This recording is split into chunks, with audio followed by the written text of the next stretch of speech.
memang regulasi kita ini setengah-setengah. Contohnya gubernur itu kan perwakilan pemerintah pusat di daerah, tetapi harus dicoblos juga, padahal tidak memiliki wilayah, karena wilayahnya udah dikuasai sama bupati, para bupati, sama para wali kota. Ya harusnya memang dipilih sama DPRD saja. Tapi itu lagi-lagi kita harus tunduk dan taat pada aturan yang sudah ada sekarang. Paling tidak apa yang disampaikan Mas Babang tadi cukup mencerahkan. Ada sedikit real ya, ada pernyataan real bahwa apa yang dipaparkan Bung Irang soal kepemimpinan itu yang harus dihentikan, yang tidak kredibel, tetapi lagi-lagi kita terbentur dengan kandidat yang memiliki uang justru yang bisa melaju. Ada dari partisipan yang mau bertanya, silahkan kita kasih slot, bisa angkat tangan, langsung. Bung Deki, ada yang mau disampaikan Bung Deki? Silakan.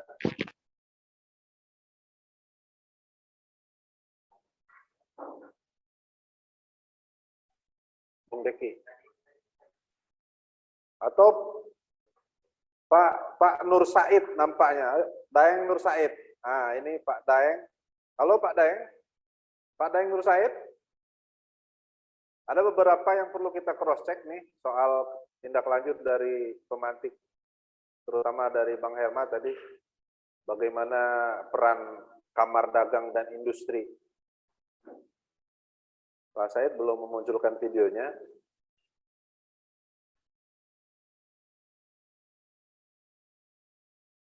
Bung Deki Armadani.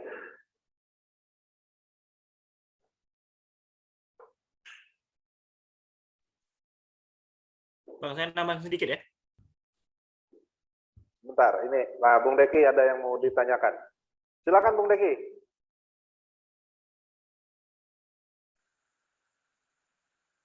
Halo. Assalamualaikum warahmatullahi wabarakatuh. Waalaikumsalam. Lanjut Bung Deki. Karena kecil.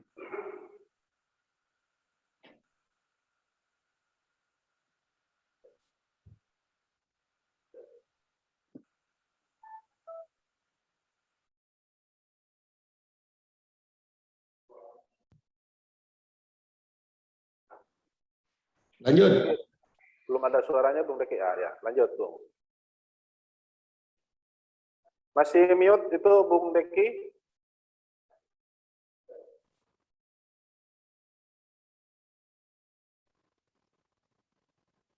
Bung Deki ini dari Singkawang yang saya tahu nih.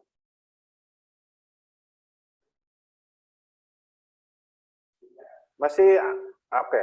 Lanjut Bung Deki.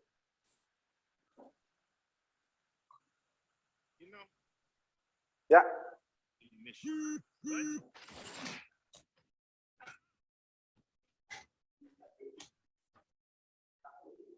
Oke.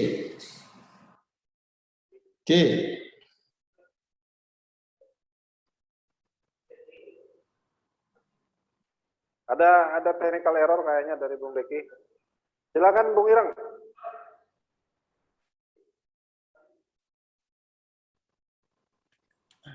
Oke, makasih Bang Rido. Menyambut yang tadi ya, sampai hari ini memang kita masih harus percaya dengan partai politik, karena partai politik itu kan memang instrumen penting demokrasi ya. Tetapi partai politik juga harus memastikan bahwa mereka yang dipilih kelak gitu, yang akan mereka usung itu bisa kita titipkan mandat perubahan. Itu yang paling penting. Terlepas dari persoalan teknis yang diceritakan oleh Pak Bambang tadi, itu benar, itu faktual.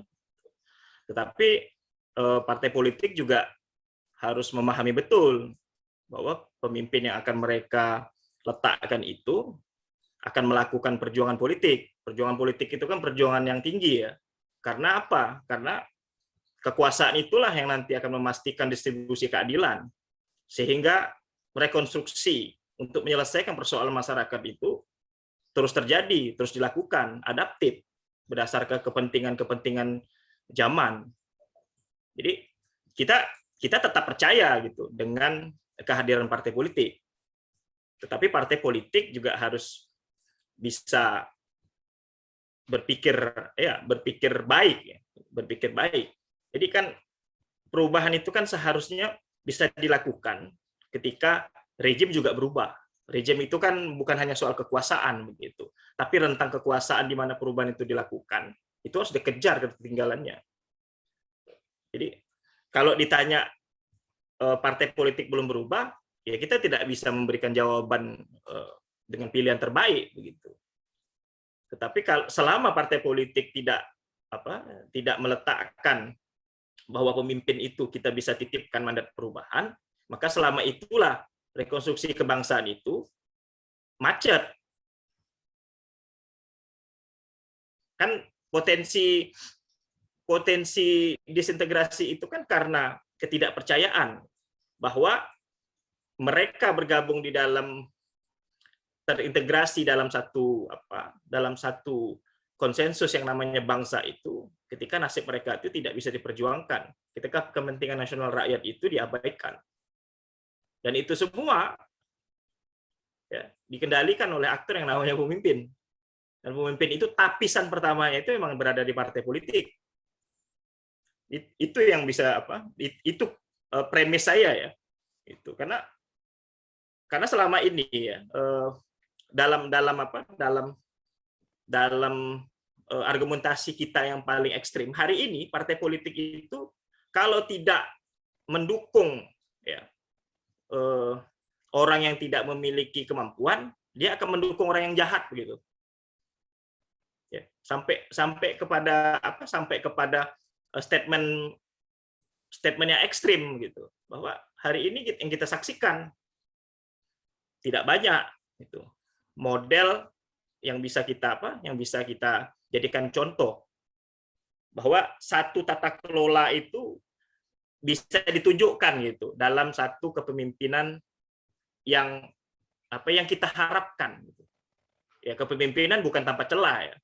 Tetapi mandat perubahan itu mesti dia bawa, mesti dia lakukan, mesti dia eksekusi. Tapi dia juga harus tampilkan bahwa ada pencapaian, juga ada kegagalan. Tapi yang kita saksikan hari ini kan cerita gagal gitu. Cerita pencapaian ini sedikit sekali yang bisa kita dengar.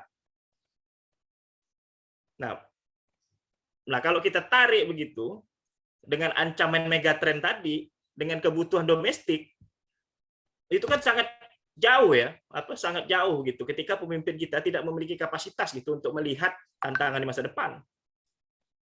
Kan pemimpin kita hari ini 2024 itu kan satu pintu masuk memastikan gitu, bahwa generasi milenial ini mampu menyeberang ke tahun 2040 atau ke tahun 2030. Yang kita perlukan kan pemimpin yang memiliki cara pandang itu kan. Jadi kalau pemimpin yang memiliki cara pandang status quo, maka dia tidak akan mampu membawa gerbong generasi milenial ini kepada sepertiga jalan menuju milenium ketiga. Itu yang kita takutkan. Sepertiga jalan menuju ketiga itu kan sudah dekat sekali gitu. Sudah dekat sekali. Saya pikir itu premis-premis saya kayak gitu. Ya, terlepas dari semua kenyataan tadi yang diceritakan oleh Pak Bambang. Ya, terima kasih Bung Ireng. Jadi instrumen partai politik harus tetap ada. Tetap ada. Uang juga harus dikumpulkan. Kita mulailah memilih kandidat-kandidat yang berkompeten. Bang Irwan sudah mulai tersandar kayaknya, sudah mulai ngitung berapa uang yang dia punya. Tapi saya tadi cukup berbangga juga dengan pernyataan Mas Bambang bahwa Bang Irwan itu orang baik katanya walaupun tak punya uang. Ya. Sebenarnya punya uang tapi dikocek masih. Iya, iya. Ya, Ya. Mas Rido, Siap, Mas. izinkan saya menanggapi apa yang disampaikan Bang Irang tadi. Lanjut, Mas. Idealnya memang betul itu Bang Irang, bahwa kita harus mencari atau menciptakan atau mengusung seorang pemimpin yang punya pandangan ke depan, terutama untuk mempersiapkan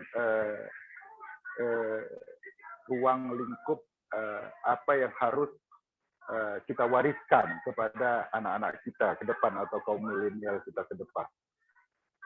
Dan agak sulit memang mencari tokoh hari ini yang punya pemikiran yang ke depan sana. Mereka selalu berpikir hari ini, tidak berpikir ke depan. Misalnya contoh, saya selalu bicara tentang sakit mata saya melihat boksit kita tiap hari beratus ponton dibawa ke Cina. Di mana nanti anak-anak muda kita, anak-anak kita, cucu-cucu kita, suatu saat punya pengetahuan, punya modal, punya teknologi untuk mengolah itu, tapi barang itu sudah tidak ada. Contoh lagi, nikel di Morowali sebagai tambang terbesar untuk baterai ke depan, yang sekarang dibawa jor-joran ke Cina, sehingga Cina menjadi produsen baterai terbesar dunia. Seharusnya Indonesia.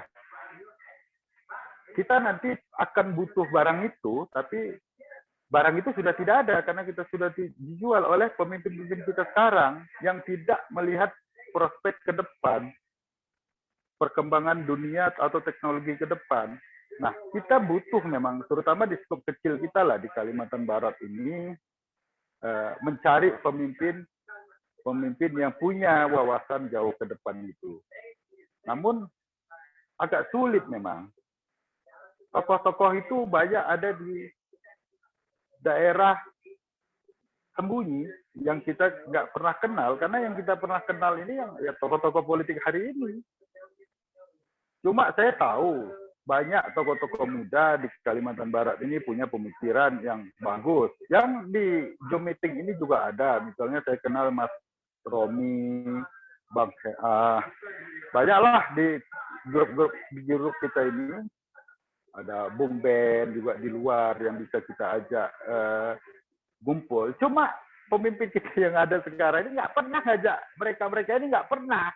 Mereka selalu berpikir bahwa dialah yang berpikiran bagus. Nanti kita sakat atau kita kritik, marah, merajuk, mulai mutung. Itu penyakit itu Bang Mas Romi. Jadi memang luar biasa lah memang. Kita nggak usah jauh lah ya di kota Pontianak. Ekspektasi saya dengan Mas Edi Kamtono sangat tinggi.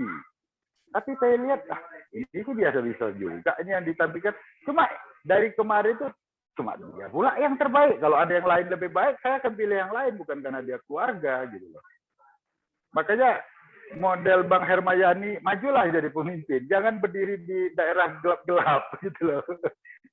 Model Bung Ben, jangan berdiri di gelap. Lalu Bung Ben kemarin maju ke DPD, alhamdulillah suaranya juga sebenarnya sudah cukup bagus. Tapi 2024 beliau harus jadi yang orang-orang seperti itu. Makanya saya jujur, walaupun kadang-kadang berbeda cara berpikir, berbeda dengan kawan-kawan, tapi saya mengakui bahwa mereka ini orang baik gitu. Kayak Bang Irwan ini orang baik, cuma nggak punya uang. Jadi Mas Rido jangan napok-napokkan dia punya uang. Tapi insya Allah, kalau politik ke depan 2024, misalnya orang-orang seperti Bang Iwan ini mau maju, ya kita ya sebagai orang yang pernah kenal beliau dan tahu beliau ini orang baik, ya kita harus bantu, kita harus dukung. Ya, tapi dukungan kita ya nggak mungkin bisa maksimal.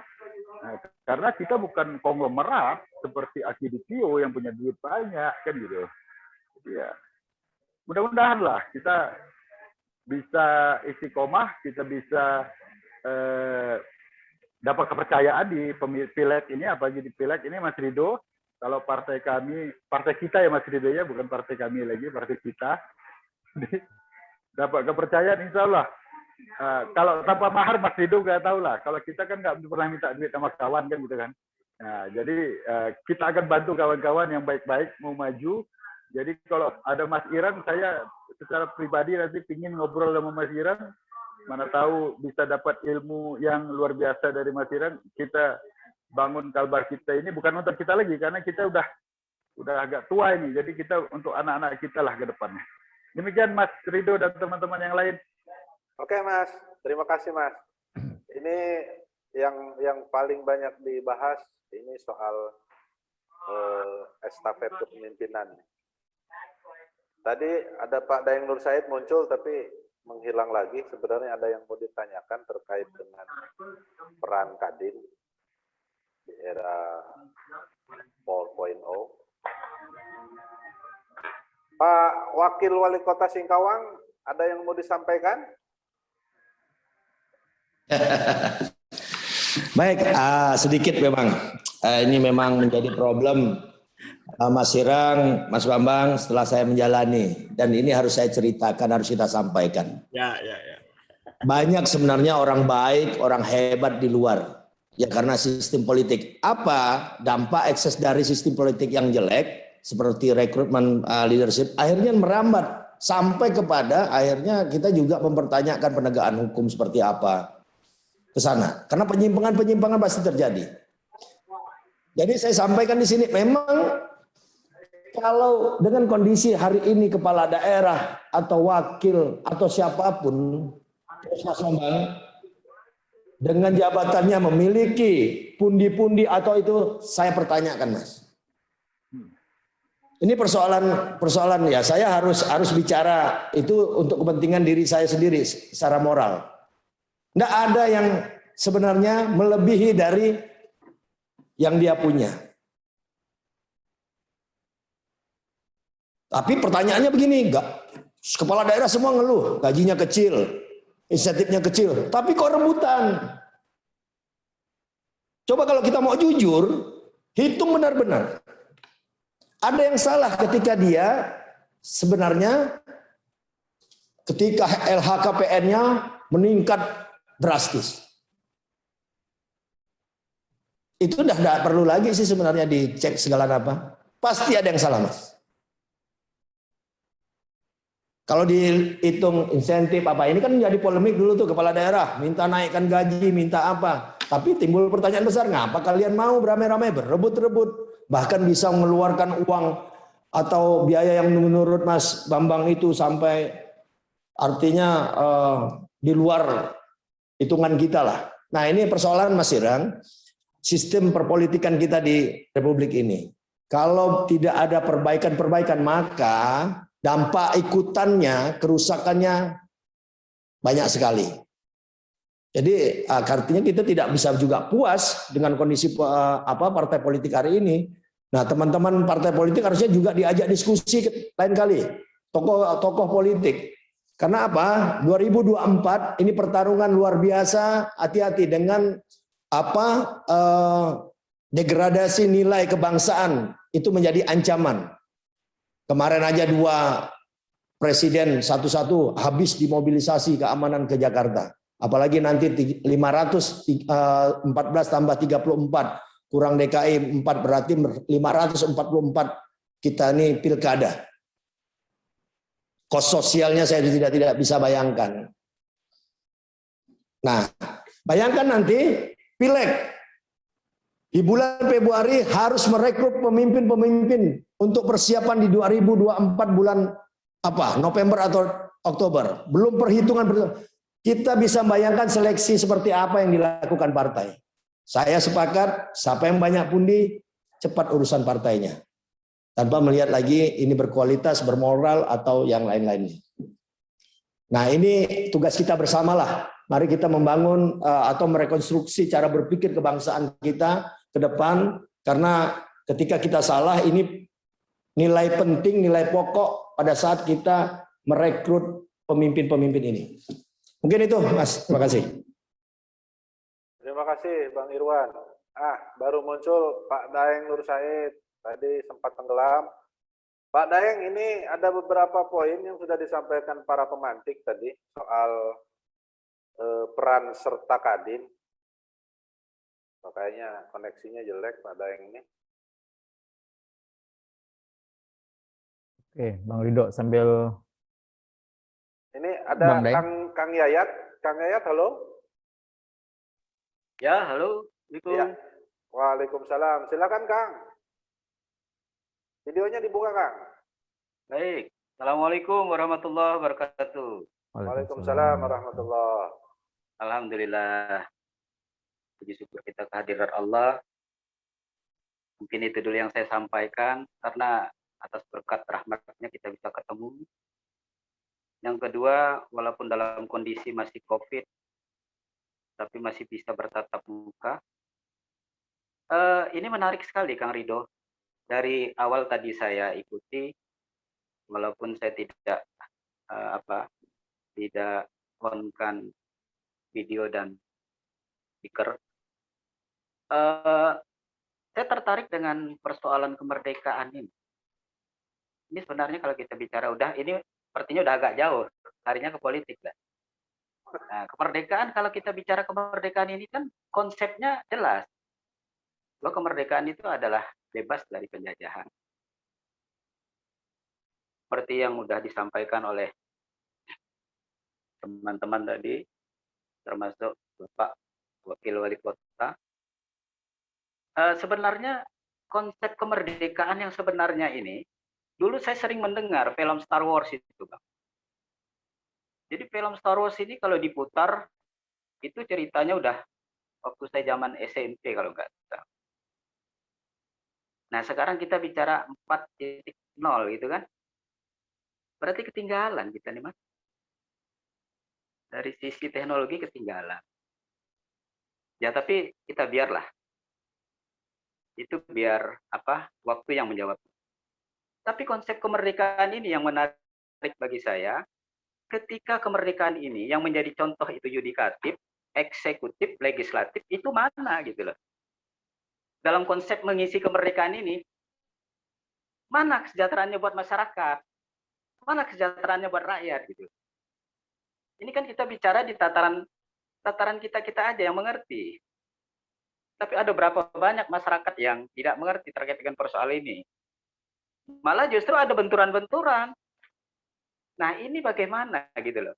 Ketika kita menyikapi kemerdekaan ini dalam arti yang sesungguhnya, Pak Wakil Wali Kota, sementara kemarin itu di Singkawang masih bertebaran gambar Palu Aret kan gitu. Nah, ini perlu sebenarnya proteksinya dari mana gitu. Saya rasa ini perlulah kita bahas sama-sama. Artinya jangan terlalu jauh dulu, tapi apa yang kita bicarakan di sini kalau bisa menjadi refleksi contoh buat masyarakat. Itu yang saya harapkan. Nah, sekarang nyatanya apa gitu? Konsep kemerdekaan, manfaat kemerdekaan bagi kesejahteraan masyarakat itu apa? Gitu. Oke, secara sederhana mungkin secara teoritis kita bisa memahami, tetapi ketika ini kita sampaikan kepada masyarakat, grassroots, apa itu? Eksekutif, hubungannya dengan legislatif, hubungannya dengan yudikatif, apakah mereka saling berhubungan, saling mempengaruhi? Nah, itu kan perlu ada satu penyelesaian tersendiri. Ketika masyarakat ini harus tahu apa sih frame daripada wujud kemerdekaan ini sendiri. Oke. Saya rasa itu, Kang Ridho. Siap, Pak Yayat. Baik. Pak Yayat Darmawi. Silakan. Itu otokritik bagi kita semua apa yang disampaikan Pak Yayat. Kita mungkin agak sedikit melompat ini ke soal perekonomian, industri dan lain-lain ini. Kebetulan Pak Daeng Nur Said baru muncul ini. Pak Daeng, silakan untuk menjelaskan tadi soal apa yang disampaikan oleh pemantik sebelumnya, bagaimana peran Kadin terkait dengan tema kita diskusi malam ini. Silakan Pak Daeng.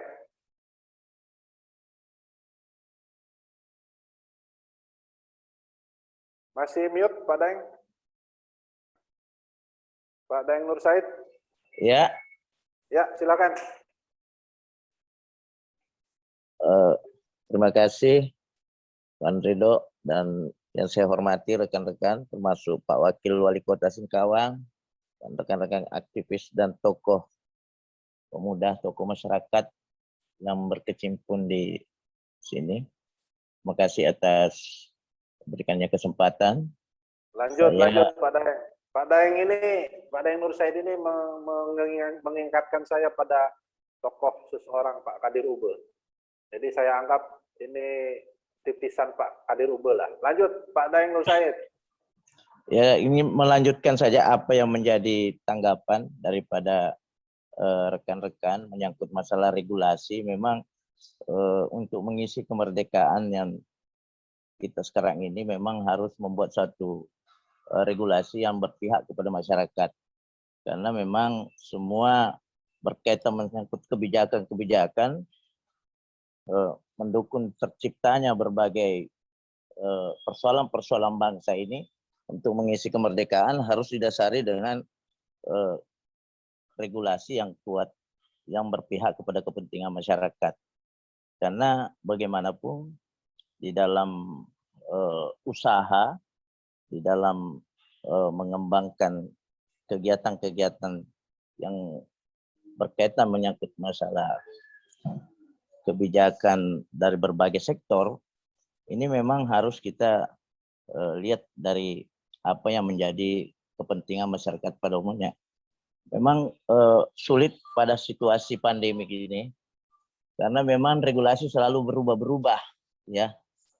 Kita ngakui bahwa baik di pusat maupun daerah harus mengikuti perkembangan situasi.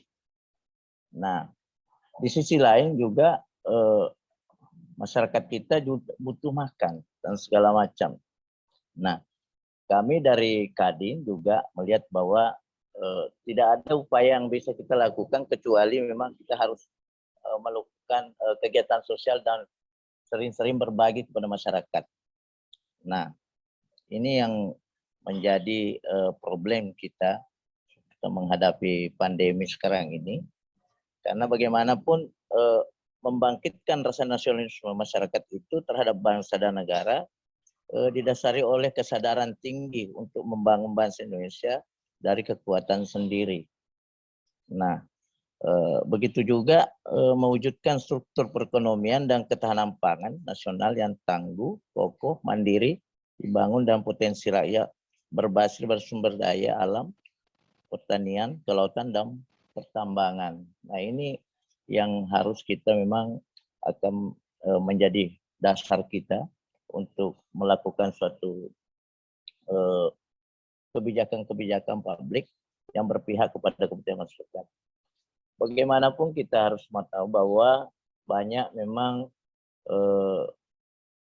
masyarakat menaruh harapan kepada pemegang kekuasaan, yaitu pemerintah. Tetapi memang kita tidak bisa juga hanya berharap kepada kekuatan pemerintah untuk melakukan ini. Karena memang harus kerjasama antara pemerintah dengan wirausaha. Begitu pula kepada masyarakat. Harus bergotong royong. Sifat gotong royong inilah yang harus kita tingkatkan seperti kita meraih suatu kemerdekaan. Bahwa negara kita ini merdeka karena ada suatu kekuatan bersama, perjuangan bersama untuk menciptakan suatu kemerdekaan. Nah, setelah kita mendapat kedaulatan itu memang tidak gampang untuk mengisinya. Nah, setelah diisi tentu juga bagaimana kita menciptakan kesejahteraan masyarakat kita. Nah, ini yang menjadi problem kita selama ini. Sampai-sampai regulasi yang kita buat boleh dikatakan bahwa hak cipta dan segala macam itu kita lakukan untuk kepentingan masyarakat. Dan negara juga hadir di situ untuk bagaimana supaya kebijakan-kebijakan ini memang bisa bermanfaat bagi masyarakat pada umumnya. Nah, saya melihat bahwa memang pemerintah kita banyak kebijakan-kebijakannya juga belum menaruh harapan pada masyarakat, mungkin karena faktor kondisi pandemi sekarang ini memang tidak populis, ya. katakanlah bahwa terjadinya suatu pembubaran kegiatan usaha kecil, kota itu yang dibubarkan adalah usaha. Yang harus dilakukan adalah bagaimana supaya membubarkan kerumunan. Jadi masyarakat kita bisa tetap usaha, tetapi kerumunan yang harus kita ini dengan menerapkan aturan yang mereka bisa memberikan peluang juga untuk masih bisa berusaha. Misalnya mereka dikasih aturan-aturan hanya untuk menjaga jarak, cuci tangan, dan segala macam yang sudah menjadi ketentuan dalam protokol kesehatan yang ada. Nah, ini yang harus kita inginkan, bukannya membubarkan usaha dia, tetapi mengurangi kerumunan-kerumunan, kelompok-kelompok, supaya mereka tidak tersebar penyakit ini. Karena memang persoalan penyakit ini, persoalan COVID ini memang sudah mendunia dan tidak gampang kita untuk menghadapinya.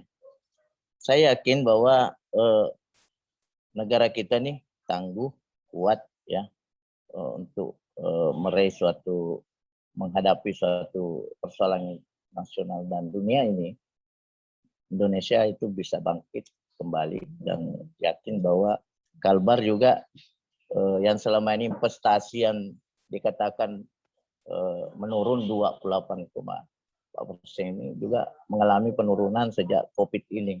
Investasi yang ada di Kalbar, data yang kita dapat yang Amerika itu juga investasinya sangat menurun. Nah, itu sekitar 28% lebih untuk penurunan investasi yang ada di Kalbar. Income-nya itu sekitar dulunya 8 triliun lebih, sekarang tinggal 10 lebih, sekarang tinggal 4,5 triliun. Jadi sangat menurun setelah COVID ini.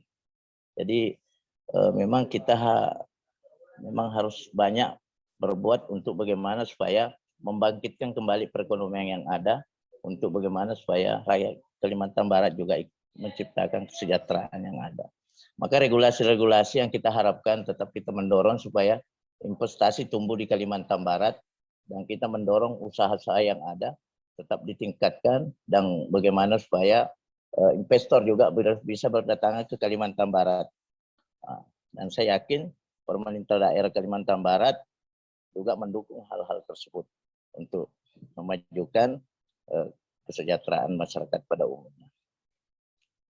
Dan memang kita juga tahu bahwa terciptanya pemerintahan yang bersih, berwibawa, melalui kegiatan kontrol sosial terhadap jalannya roda pemerintahan. Nah, ini juga menjadi bagian dari kita supaya kita juga selain daripada kita mendorong majunya perekonomian baik sektor UKM dan usaha-usaha kecil yang lainnya juga dan menengah, kita bagaimana supaya kita mendorong juga kita harus mendukung terciptanya pemerintahan yang bersih, dan juga kita berbagai wadah organisasi massa yang berakar dari rakyat sebesar untuk kepentingan rakyat.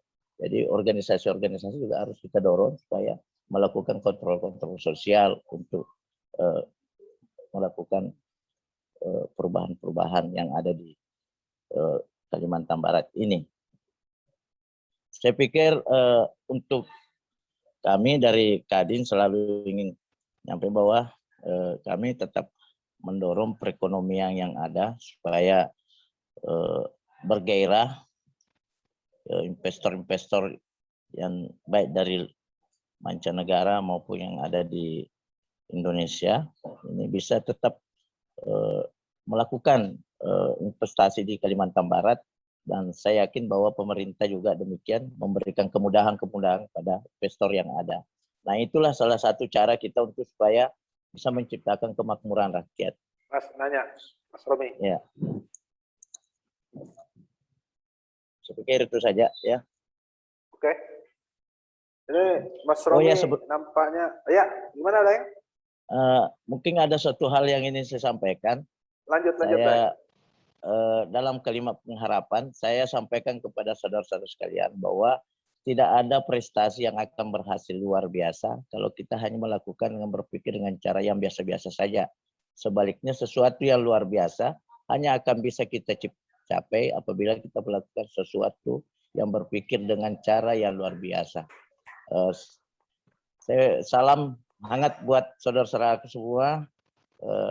Semaan moto saya ini bersatu dalam berbagi. Itulah yang harus kita lakukan sebagai orang usaha. Terima kasih. Assalamualaikum warahmatullahi wabarakatuh. Waalaikumsalam warahmatullahi wabarakatuh. Ada kesesuaian dengan para pemantik diskusi kita hari ini, dari mulai membangun karakter, kemudian membangun cara berpikir untuk menjadikan diri kita generasi yang kompeten, baik di bidang ekonomi maupun politik. Tapi saya melihat memang ada penting upaya yang perlu dilakukan segera adalah dalam hal estafet kepemimpinan.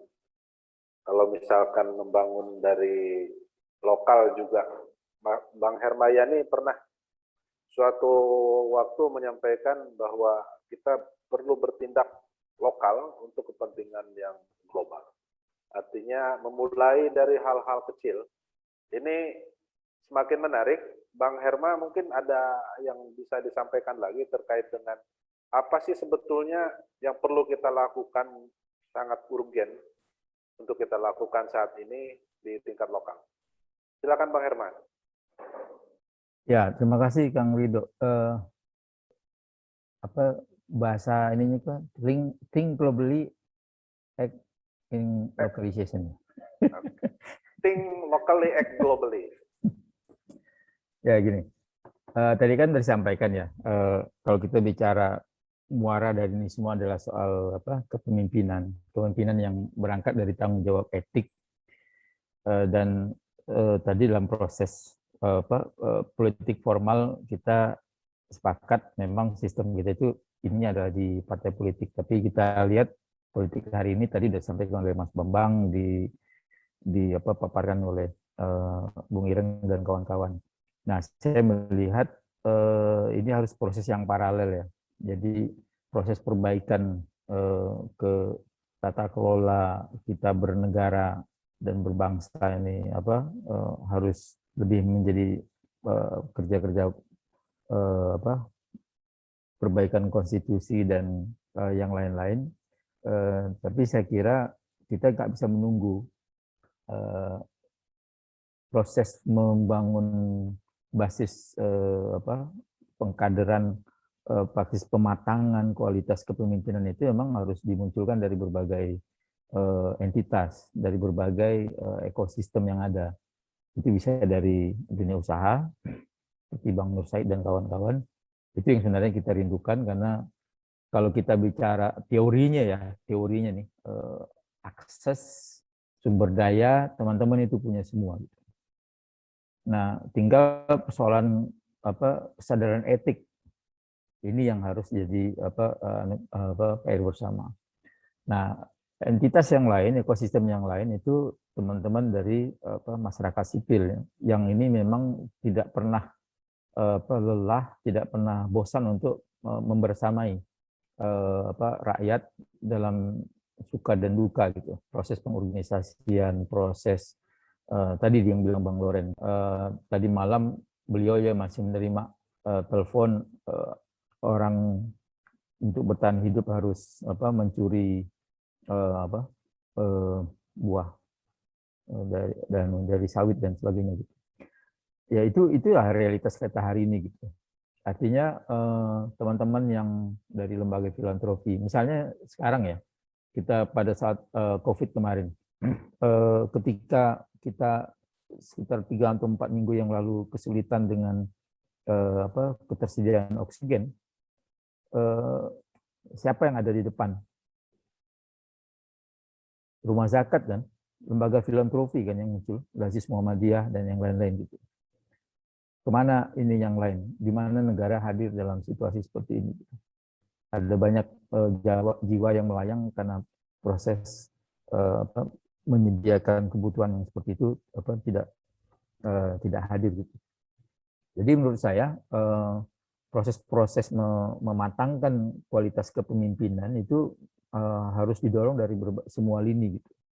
Sehingga kalau Mas Bambang kesulitan dan kawan-kawan di partai, misalnya ada Bang Musa juga di sini, kesulitan melakukan fungsi-fungsi partai seperti kaderisasi, rekrutmen, pendidikan politik, komunikasi politik, tidak dapat di internal partai, itu bisa disuplai dari sumber-sumber yang lain. Gitu.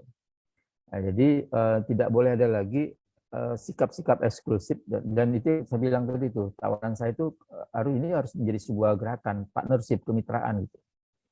Dari sumber mana lagi? Dari banyaklah sumber-sumber yang lain yang kita bisa diskusikan. Gitu. Nah, kalau ini berjalan paralel, proses reformasi, rekonstruksi itu terus dimasifkan, digelindingkan gitu menjadi sebuah gerakan yang masif. Proses-proses mematangkan kepemimpinan dari masing-masing ekosistem tadi itu, misalnya juga dari ormas, dari lembaga keagamaan segala macam. Itu saya berharap kita punya banyak pemimpin, bukan cuma calon ya, pemimpin yang sudah teruji, terbukti di komunitasnya masing-masing. Kepemimpinan itu kan diuji pada saat krisis kan.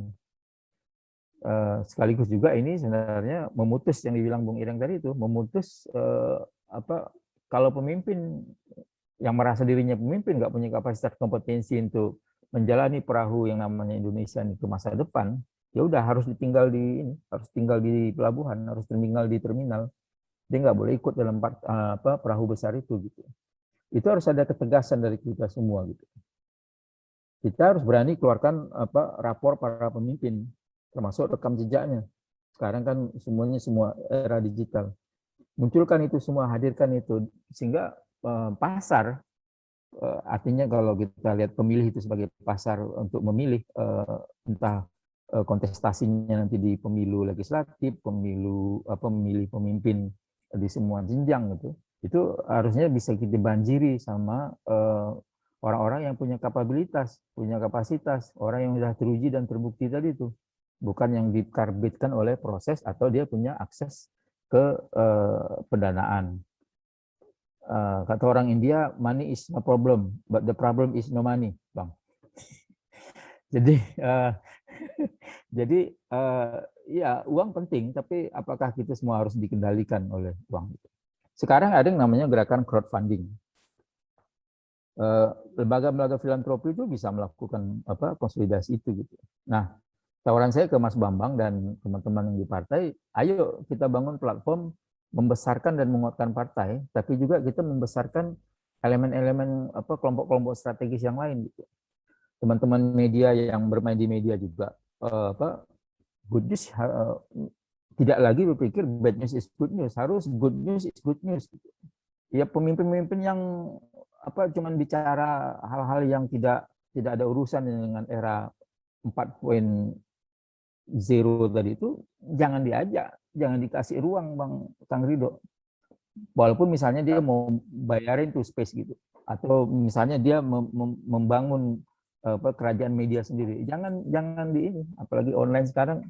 Kalau kita tahu itu punya media online sekarang punya relasi dengan sebuah kekuatan politik yang tidak peduli dengan problem rakyat hari ini, udah harus kita tinggalkan. Harus ada ketegasan, harus ada ketegaan dari kita untuk orang-orang seperti ini. Jangan jangan dikasih panggung gitu maksud saya. Nah, sebaliknya panggung itu harus kasih ke orang-orang yang punya tadi itu. Tunjukkan ininya gitu. Nah, media juga misalnya kasih space, munculkan figur-figur yang memang sudah terbukti, sudah teruji, berdarah, berkeringat, bertungkus lumbus dengan problem-problem rakyat hari ini gitu. Itu poin dari saya. Terima kasih. Terima kasih Bang Herman. Terima kasih atas pemaparannya. Cukup jelas, diskusi kita semakin menghangat. Ini Mas Romi belum ngomong nih. Silakan Mas Romi.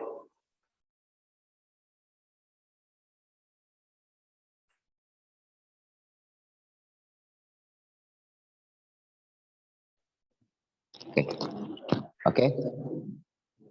Terima kasih Kang Ridho.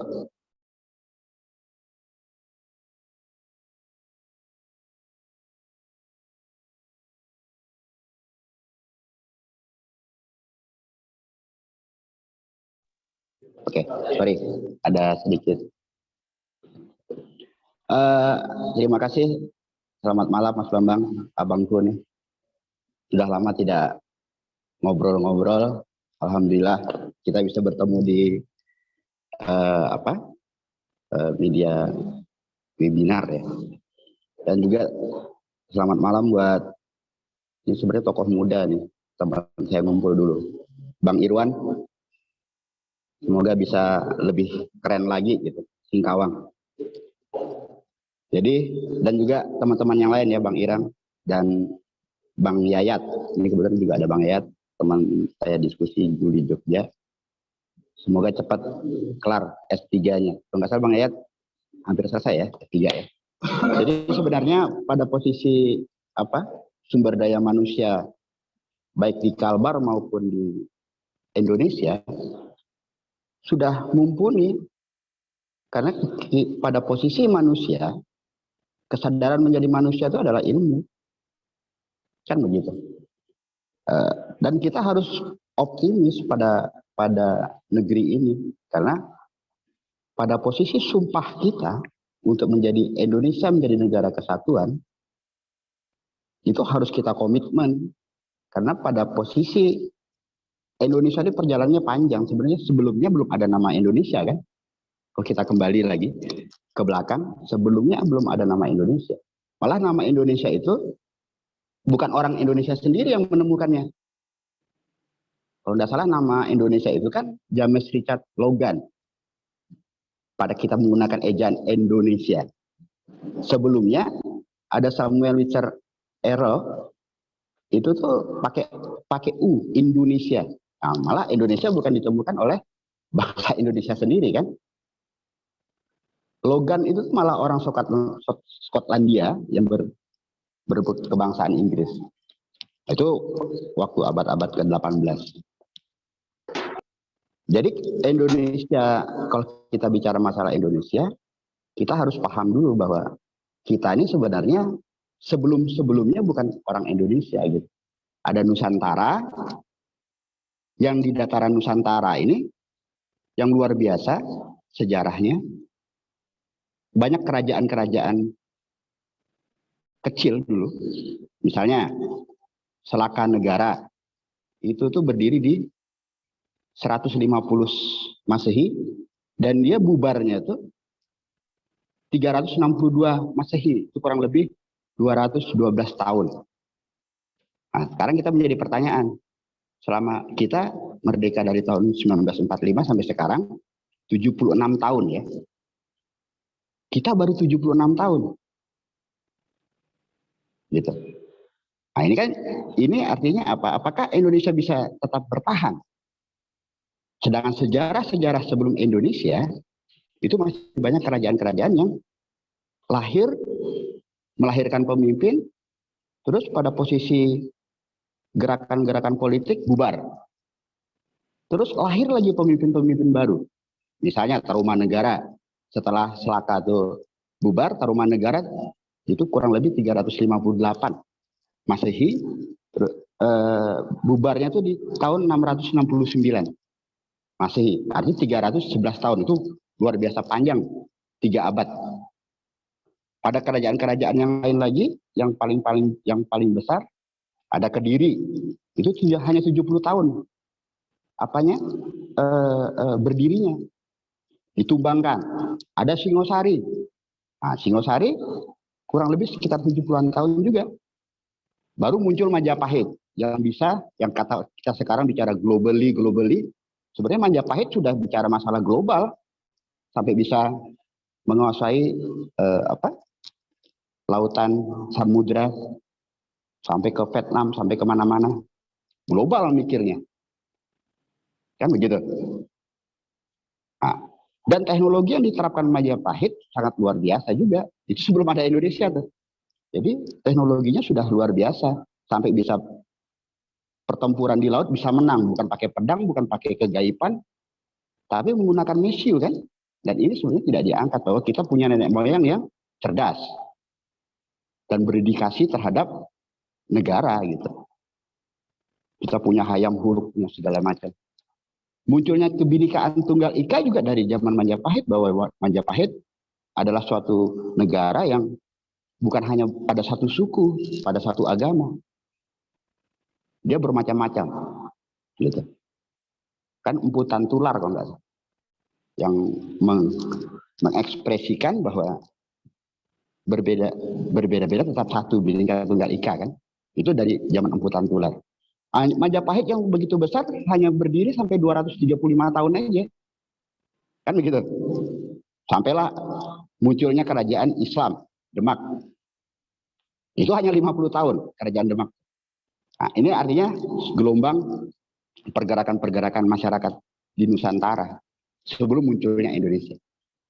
Nah, munculnya Indonesia artinya pergerakan itu menjadi satu kesatuan yang tadi Bang Irwan mengatakan, satu tanah air, satu bangsa, satu bahasa. 1908. Kan gitu. Nah, jadi munculnya Indonesia, istilah Indonesia itu sendiri digunakan oleh masyarakat Nusantara itu kurang lebih kalau nggak salah itu tahun 1913 yang kita kenal dengan Ki Hajar Dewantara. Waktu itu dibuang di Belanda, dia membuat Biro Pers, Indonesian Press Bureau, kalau nggak salah itu ya. Nah, baru terkenal ini, baru ada Tan Malaka segala macam. Nah, baru gerakan-gerakan masyarakat modern ya, yang sudah sekolah, yang dulu pun sekolahnya orang-orang bangsawan, gitu.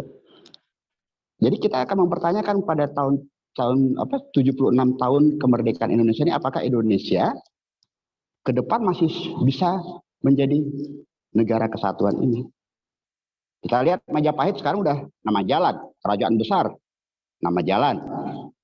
Betul Mas Umang ya, nama jalan ya, ada jalan Majapahit. Gitu. Nah, maksud saya cerita seperti ini, jangan pernah di negara tercinta kita mengaku paling hebat, karena akan habis juga kalau kita tidak sama-sama bersatu. Jangan pernah. Siapa Hayam Huruf? Selesai keluarganya.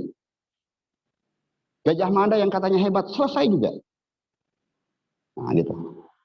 Nah, ada kerajaan yang terakhir yang bisa bergabung di Indonesia, itu kan ada Ngayogyakarta Hadiningrat. Dia berdiri tahun 1755, itu hanya 190 tahun setelah bergabung. Itu bergabungnya tahun 1945. Sampai sekarang dia bergabung. Artinya dia berkomitmen terhadap sumpah itu. Nah, pada posisi founding father menyatukan Indonesia, ya kan?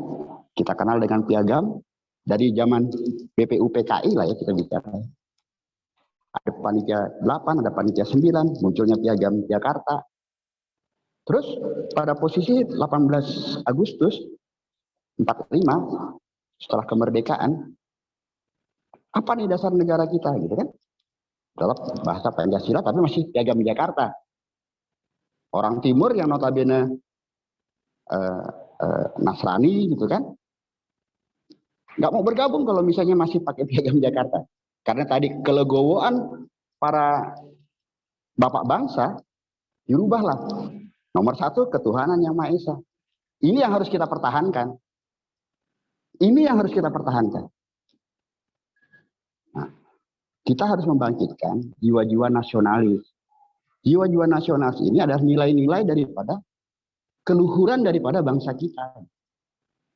Kalau bicara teknologi, senjata, segala macam, bagaimana cara berdagang, manusiawi kok. Tapi kalau kita bicara masalah karakter bangsa yang sudah hilang, ini yang menjadi masalah. Yang tadi Bang Herman mengatakan, masalah kecerdasan moral, ini yang paling penting. Kecerdasan moral. Kecerdasan attitude. Nah, ini. Nah, siapa yang berwenang terhadap ini semua? Ya semua elemen bangsa.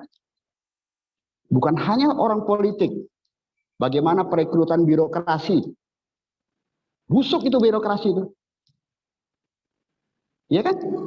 Mas Bambang yang paham. Bagaimana mencairkan uang yang sudah Mas Bambang kerjakan, proyek. Mas Bambang ya? Harus gimana kan gitu. Nah, ini yang harus kita sama-sama.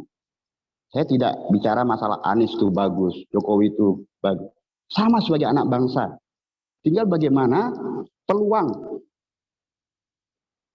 pada posisi sistem politik. Nah, ini yang juga harus diperbaharui kan. Sistem politik perekrutan dari gubernur, bupati, wali kota.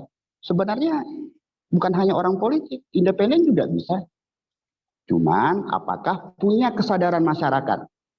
Kita sebagai yang dianggap hampir zaman baby boomers ya, saya nggak paham juga. Ayo mentransformasi. Nah, itu bahasanya Bang Hermati, ya benar, mentransformasi hal-hal yang nilai-nilai yang benar gitu.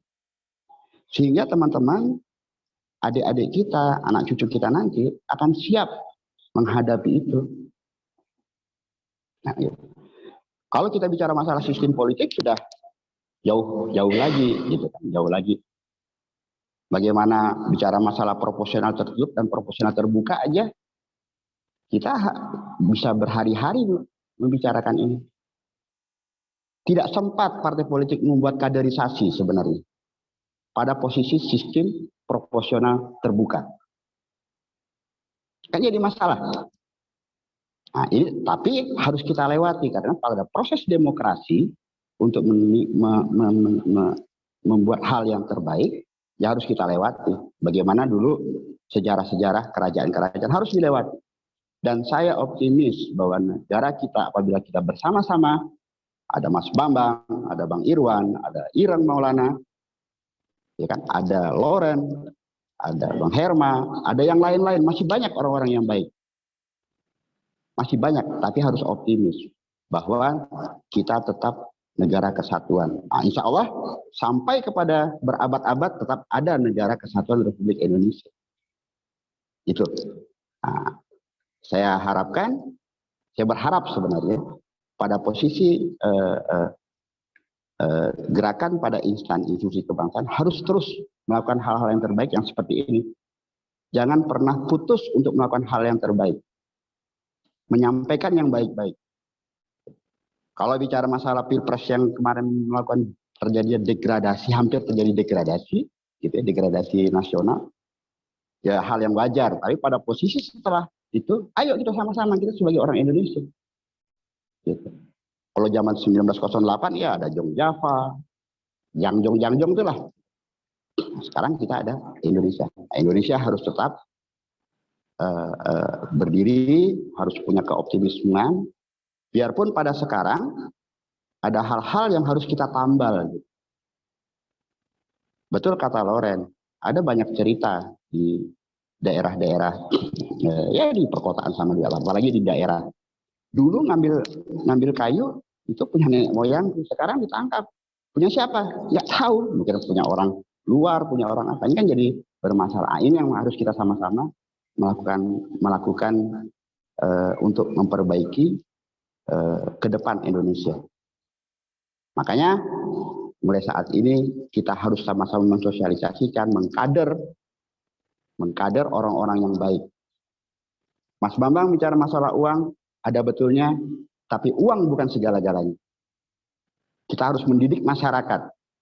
Kalau masyarakat tidak dididik, bagaimana kita bicara mendapatkan pemimpin yang baik? Gitu.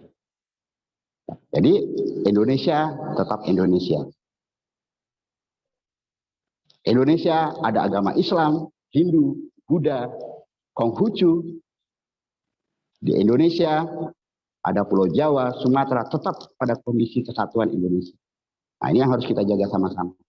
Dan saya berdoa semoga kawan-kawan, Mas Bambang, tetap pada karakternya menciptakan hal yang baik.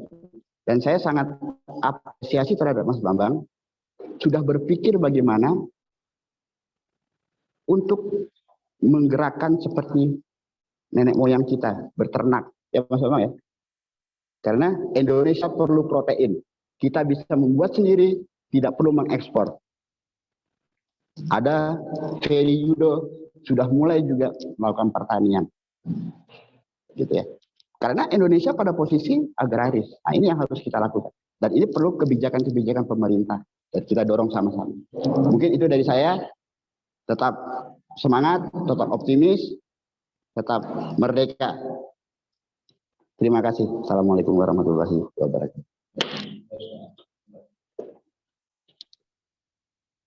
Ya, Mas. Terima kasih, Mas Romi. Ini saya seperti mendengar pemaparan di atasnya Anhar Gonggong lagi nih. Kalau cerita-cerita sejarah, itu Bung Irang ketawa deh. Anhar Gonggong lewat kalau sama Mas Romi ini. Kalau dia cerita sejarah itu tahun-tahunnya juga hafal banget. Ya. Tapi memang itu artinya karakter kita nggak bisa lepas dari sejarah itu. Sejarah itu luar biasa. Bahwa Nusantara ini terdiri dari berbagai macam ragam suku, agama, budaya, adat, segala macamnya itu. Dahsyat luar biasa pemimpin kita sampai bisa menyatukan kita seperti ini. Saya pikir pembelajaran yang sangat berharga bagi kita semua sebagai anak bangsa. Tinggal bagaimana kita melakukan aksi-aksi nyata dari mulai diri kita, dari mulai lingkungan terkecil kita, sampai membentuk komunitas orang-orang baik. Saya pikir saya perlu closing statement karena makin malam peserta kita mulai banyak yang mundur karena mungkin ngantuk. Untuk Bung Loren, boleh untuk closing statement Bung Loren, silakan. Iya. Nanti dilanjut dengan Bung Herma, Bang Irwan, sama Daeng Nur Said dan Bung Ireng Maulana. Silakan Bung Loren. Iya, saya yakin bahwa dengan berpikir positif untuk kemajuan bangsa, lalu melakukan tindakan-tindakan real dengan kemampuan masing-masing dan talenta masing-masing akan menjadi sebuah kekuatan.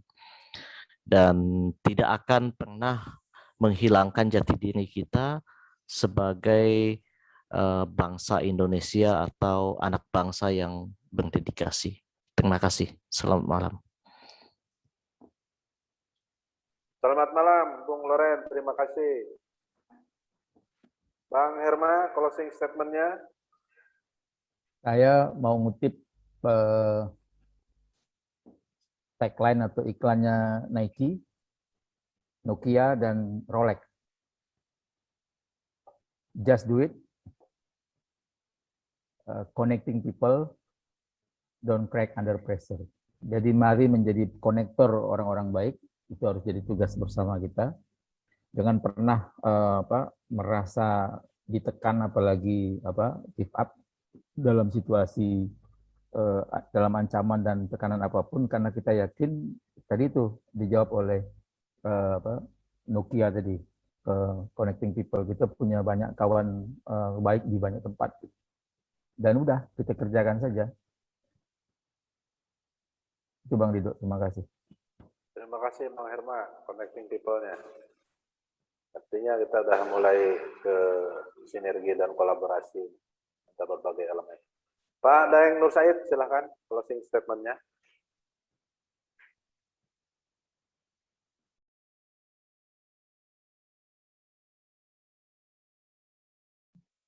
Dan bagaimana kita bisa merekonstruksi negara kita yang sudah kokoh kuat ini menjadi kita bisa seperti apa demokrasi, bisa beradaptasi, bisa menyesuaikan negara tetap utuh, kuat, yang bangkit. Kebangsaan kita juga kita berharap semakin hari juga bisa menjadi suatu bangsa yang besar, bisa memberikan kesejahteraan dan kemakmuran kepada rakyatnya, dan mendorong kemandirian masyarakat secara global, khusus Indonesia, supaya bisa merasa bahwa rasa keadilan itu dapat dirasakan semua, bukan hanya orang-orang tertentu saja yang merasakan keadilan, bukan hanya pejabat, pengusaha yang merasakan, tapi seluruh rakyat Indonesia harus merasakan betapa pentingnya kemerdekaan dan kebangsaan ini. Jadi merdeka bukan hanya untuk slogan untuk lepas dari penjajahan Belanda, tetapi merdeka dalam arti bahwa rakyat juga harus merasakan, menikmati hasil daripada kemerdekaan itu sendiri dan bisa sejahtera secara keseluruhan. Saya pikir itu saja dari saya. Mudah-mudahan tetap kita menggaungkan supaya rakyat yang ada di Kalimantan Barat khususnya juga bisa mendapat lapangan kerja dan mereka juga bisa menghadapi situasi pandemi sekarang ini yang cukup memprihatinkan, dan kita juga banyak kehilangan teman-teman kita, kerabat kita, keluarga kita ya. Dengan situasi pandemi sekarang ini kita harus banyak bersabar dan berusaha untuk tetap bangkit. Terima kasih. Terima kasih Pak Daeng Nur Said, menyejukkan sekali closing statement-nya. Ada hal yang sangat penting yang disampaikan Pak Daeng tadi, luar biasa. Lanjut closing statement ke ini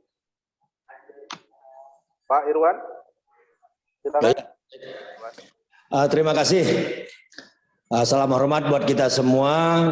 Maka saya dan mungkin kita semua berharap bahwa kita yang hadir pada hari ini, pembahasan kita, diskusi kita, gagasan, ide, atau apa-apa yang kita bicarakan pada hari ini harus bisa menjadi gelombang atau arus yang besar untuk membawa perubahan yang lebih baik bagi masyarakat kita dan bangsa ini. Terima kasih. Terima kasih Bang Irwan. Irang Maulana, silakan Bung Irang.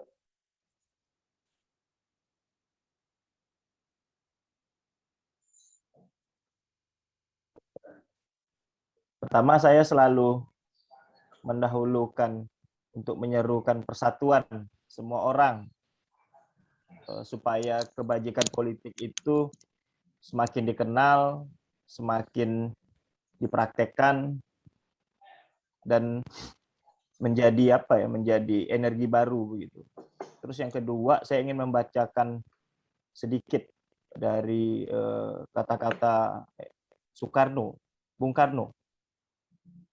Kita akan tetap menjadi bangsa yang kuat, ototnya kawat, balungnya besi, yang di dalam tubuh kita bersarang jiwa yang terbuat dari zat yang sama dengan zatnya Halilintar dan Guntur.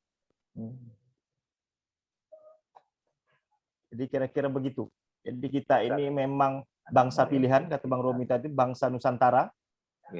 Yang zat kita itu, kata Soekarno, dari Halilintar dan Guntur.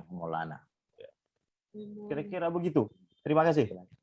Oke, terima kasih Bung Irang.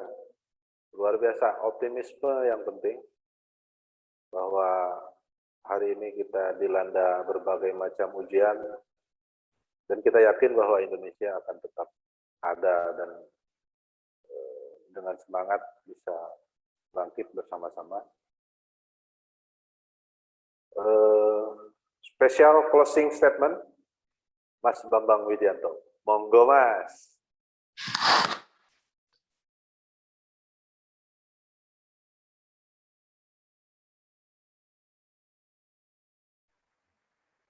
Makasih Mas Ridho.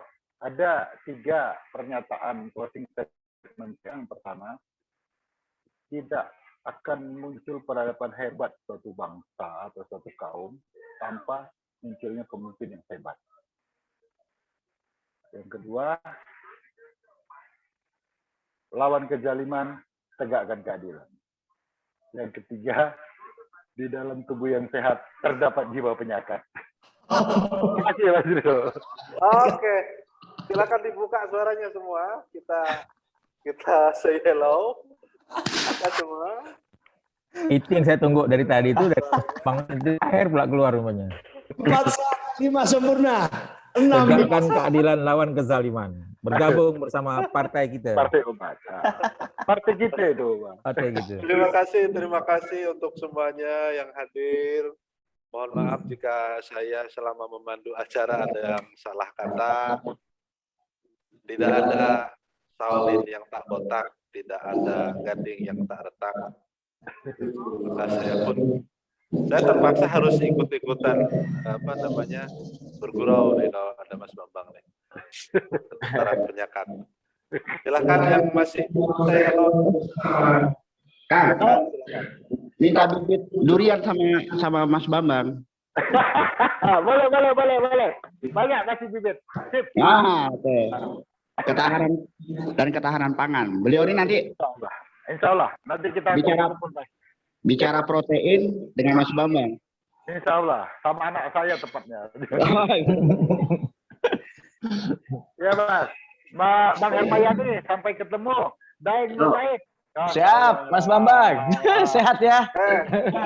Terima kasih. Salam semuanya. Udah dekat. Assalamualaikum. Waalaikumsalam warahmatullahi wabarakatuh. Mas Irawan. Catur, Bang Irwan. Main catur. Pak Wakil Wali Kota mau main catur nampaknya nih. Pamit. Yuk. Ya. Ya.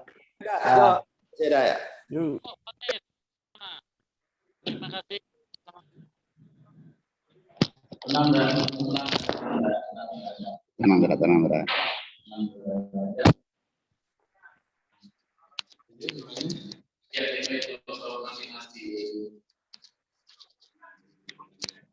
Makan lapar.